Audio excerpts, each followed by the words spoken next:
Chấm rán po nhiệt nhôm tầng ọc níក្នុងថ្ងៃនេះជាថ្ងៃចូលឆ្នាំទី2នៅ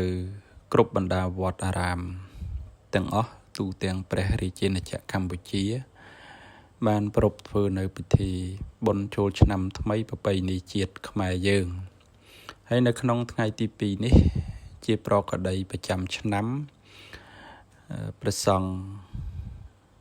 ស្រោចស្រពសុគន្ធវេរីដោយពុទ្ធបរិស័ទទាំងឡាយហើយនៅក្នុងទិដ្ឋភាពក្នុងថ្ងៃទី2នេះជាថ្ងៃដែលស្រង់ទឹកព្រះសង្ឃញាតិញោមបងថ្ងៃទី1យើងមានកម្មវិធីស្រោចស្រង់សុគន្ធវេរីជូនមេត្តាបិតាចាស់ព្រឹទ្ធាចារ្យហើយក្នុងថ្ងៃទី2នេះយើងកម្មវិធីស្រោចសុគន្ធវេរីប្រគេនចំពោះព្រះសង្ឃហើយសកម្មភាពនេះញាតិញោមទស្សនាមើលញាតិញោមពុទ្ធបរិស័ទកំពុងតែកម្មាទោសចំពោះព្រះសង្ឃនៅក្នុងទិដ្ឋភាពនេះយើងទស្សនាមើលទៅគួរជាទីជ្រះថ្លាញាតិញោមបងទាំងអរិយាបថនៃការរៀបចំព្រះសង្ឃក៏ដូចជាញាតិញោមមានរបៀបរៀបរយក្នុងការធ្វើនៅកិច្ចវត្តចំពោះព្រះសង្ឃមានព្រះសង្ឃកម្មាទោសចំពោះព្រះមហាថេរៈហើយនិងពុទ្ធបរិស័ទកម្មាទោសចំពោះព្រះសង្ឃទូទៅបងហើយនេះបន្ទាប់ពីញាតិញោមបានស្ដាប់ពធហើយនឹងព្រះសង្ឃកម្មាទោសព្រះមហាថេរៈហើយឥឡូវនេះយើងចុះមកខាងក្រោមដើម្បីប្រពកម្មវិធីស្រោចស្រពសុគន្ធវេរីព្រះមហាថេរៈហើយនឹងព្រះសង្ឃគ្រប់អង្គទាំងអស់ដែលគង់នៅនាវត្តនិក្រុតវ័នគល់តឹងបងចឹងទិដ្ឋភាពទាំងអស់នេះញាតិញោមទស្សនាមើលស្អាតហើយគួរជាទីជ្រះថ្លាឆ្នាំនេះញាតិញោមក៏នៅរៀងច្រើនដែរបងហើយ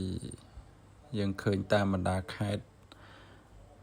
ទូទាំងប្រទេសរបស់យើងមានញាតិញោមក៏ជើញទៅតាមខេត្តផ្សេងស្រុកកំណើតដែរបង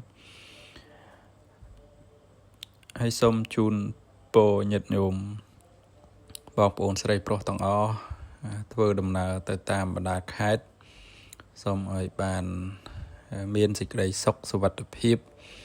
ក្នុងការធ្វើដំណើរទៅជួបជុំញាតិមិត្តក្រុមគ្រួសារទាំងដំណើរត្រឡប់មកបំពេញកិច្ចការងារវិញក៏សូមឲ្យបានសេចក្តីសុខសុវត្ថិភាពទាំងអស់គ្នាសូមបើកបរតាមដងផ្លូវដោយមានស្មារតីប្រុងប្រយ័ត្នទាំងអស់គ្នា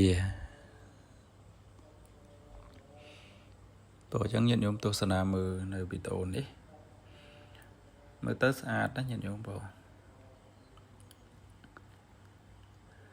មានព្រះមហាថេរៈគង់តាម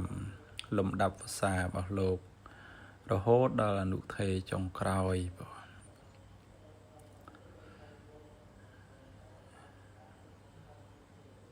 ស្អាតណាស់ញាតិញោមបងទស្សនាមើលហើយទិដ្ឋភាពរូបភាពទាំងអស់នេះយើង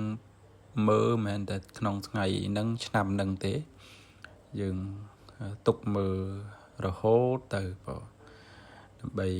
បង្អោនចិត្តជ្រះថ្លាណាបងណាអញ្ចឹងជាចុងក្រោយសូមប្រគេនពរប្រគេនបុណ្យជូនបុណ្យញាតិញោមទាំងអស់គ្នាសូមឲ្យបានបុណ្យកុសល